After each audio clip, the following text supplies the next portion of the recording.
ہم کریں گے ہر مظلوم کی حمایت۔ السلام علیکم، میں ہوں حرین فاطمہ اور آپ دیکھ رہے ہیں حمایتی نیوز HD چینل۔ نظر ڈالتے ہیں آج کی اہم خبروں پر۔ وفاقی وزیر داخلہ انسداد منشیات محسن نقوی نے 11 برس بعد ملک میں نیشنل ڈرگ سروے کرانے کی اصولی منظوری دے دی۔ وزیر داخلہ محسن نقوی کی زیر صدارت کمیٹی برائے نیشنل ڈرگ سروے کے اجلاس میں فیصلہ کیا گیا کہ سروے میں ملک بھر میں منشیات استعمال کرنے والے افراد کا ڈیٹا اکٹھا کیا جائے گا۔ وزیر داخلہ کا کہنا تھا کہ نیشنل ڈرگ سروے کو ہر صورت جامع اور مستند ہونا چاہیے۔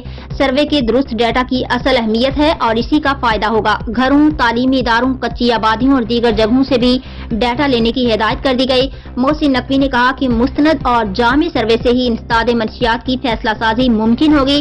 انسداد منشیات پر کوئی سمجھوتہ نہیں ہوگا کیونکہ یہ قوم کے مستقبل کا معاملہ ہے۔